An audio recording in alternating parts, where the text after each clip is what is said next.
It's the Sy and Dani Show. Sy and Dani Show.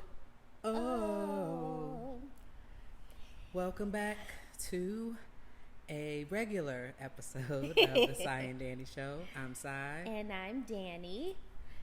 And today we're going to talk about what we have learned through conflict.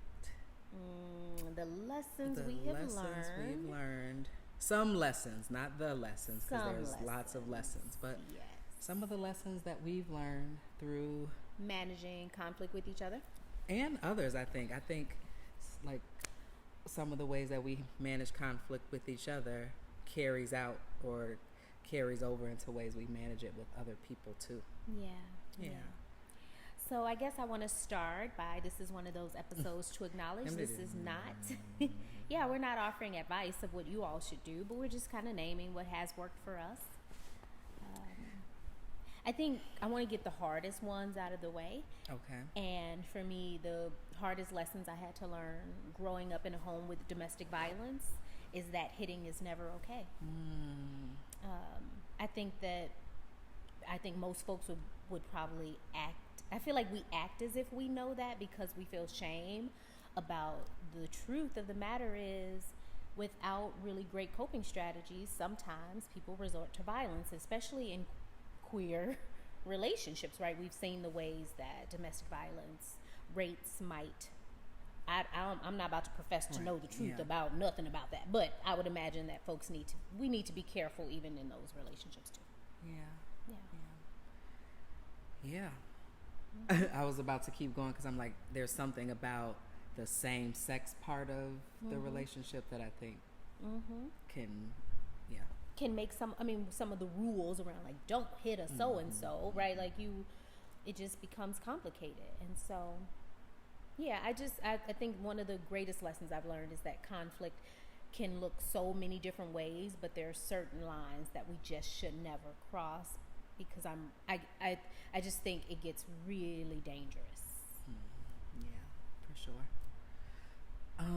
I think for me, there's been, especially like if you watch the last video, you see that when I'm mad or when something's going on, I tend to like shut down, I go silent, I retreat. I'm like a little turtle with my shell, and I like go inside when it gets too much, and I like peek out.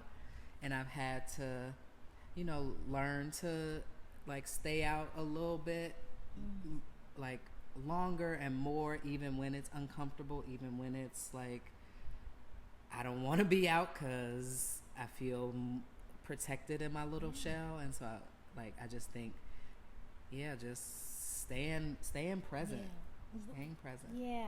I want you both to stay present, but also I want to acknowledge that I think all of us have a shell for a reason. And so if ever it feels unsafe outside because you getting attacked, probably by me. Let me own that.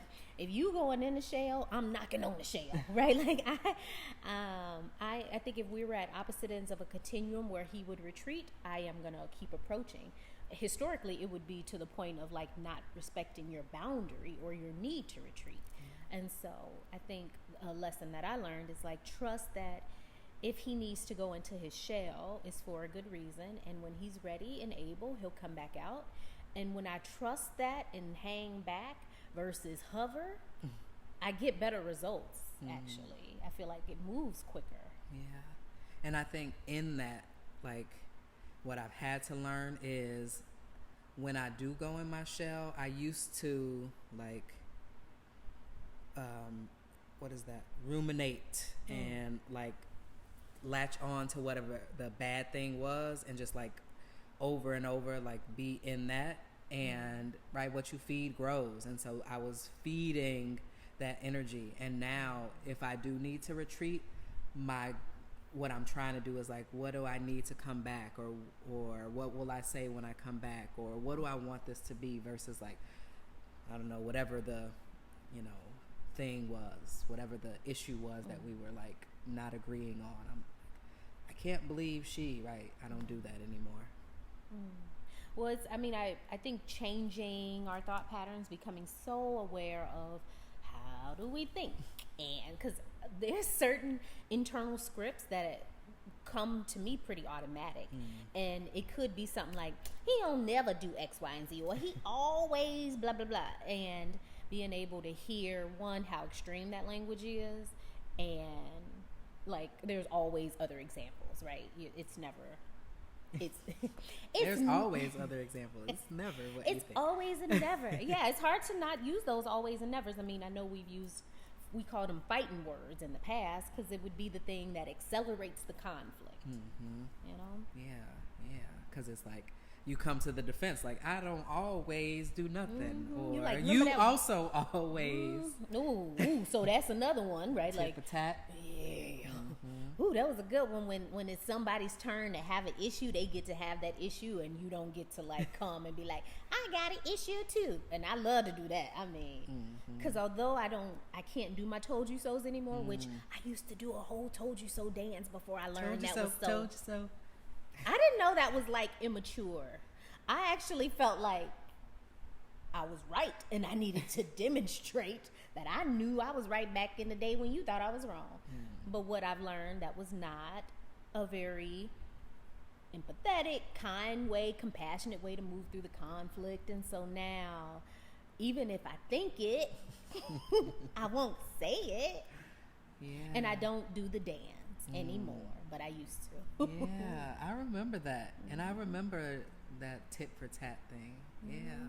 And I think one way that we've learned about like how not to do that in through therapy is the reflection back, right? So if you say like, it made me sad when you did X, Y, and Z, and I'm like, oh, what I hear you saying is, you know, when I did X, Y, and Z, that made you sad. And when you do it that way, like it's not a, well, you make me sad when you do right. Z, A, B. All the letters, yeah.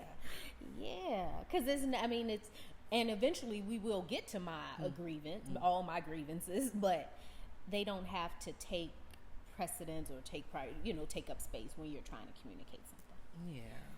So like trusting that my time will come. Because I think in those moments when you're heated, I know when I'm heated, I'm just like, I want to feel heard. I want to feel understood. And truly, when we all worked up, we probably ain't hearing and understanding each other anyway.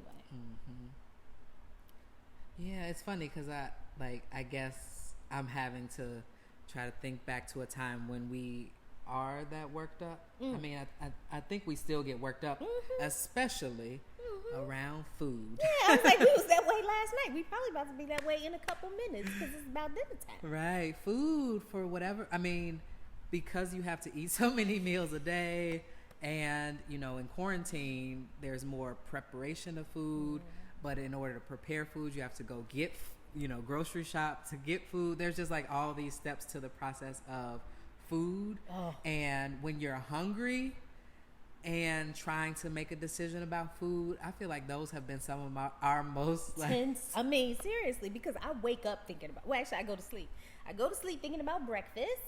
And then all day I'm a meal ahead. So when there is no perceived meal, if I can't anticipate it, I think growing up poor, growing up without a whole lot, I get desperate and I start to feel like it's going to be a crisis and there's not going to be any food. So I had to learn that hunger is not an emergency.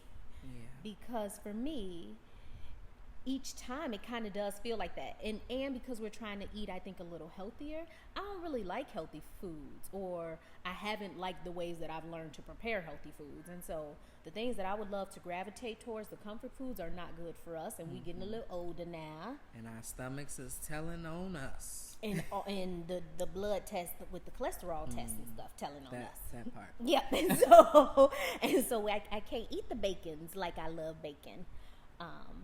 So now eating has become a much more intentional process and planful, and like, if y'all got suggestions on like how to make it less of a stressor, that would be wonderful. Because remember, we tried the meals, having them ship the meals, we had to make all those meals. I was like, why are we cooking all this for one? We would have to do all this chopping for one meal. There would be no leftovers. See, I could get on food all day. Yeah, and I'm rarely thinking about food. I just know that it's going to happen at some point when I need it to happen. And so I think that also is just... I don't even understand that way of living where you just trust. I mean, again, I'm learning how to be patient and trust that if I'm hungry, food will come. If I'm sleepy, rest will come. I have to remember that too, because sleeping and rest, those are two things that I will fight about. When I'm tired, I'm just so cranky. When I start fussing at the TV, when I start fussing at him about the TV, that's how I know it's time for me to go to bed. You ready to go to bed, baby? Yeah, it's okay. And you'll just say it. Yeah.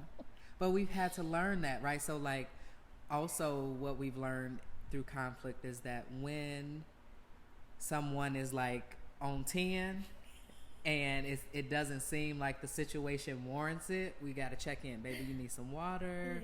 You want to sit down. He's so good at this. I'm not so good at it.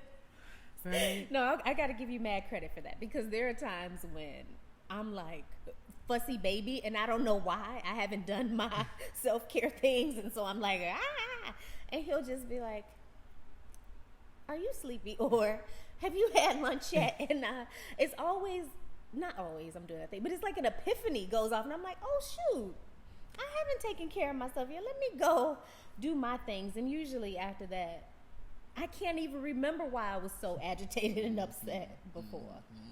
Yeah.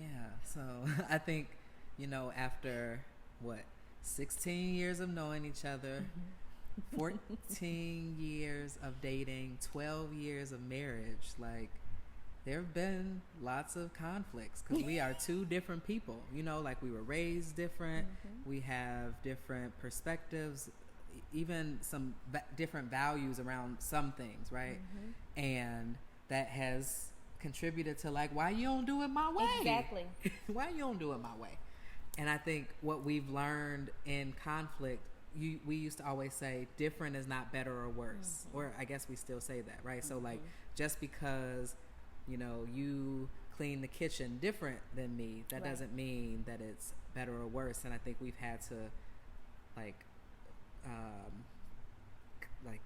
realize that. I mean, you're naming ego, right? Like, to have this belief that there is a right or a wrong. I just feel like sometimes when my ego gets activated, I'm trying to learn it so as to not continue to move from that place.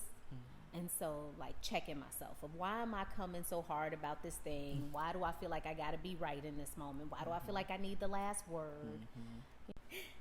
So, yes, managing ego is key, because it's not really about who's right or wrong, who won the fight, who gets the last word.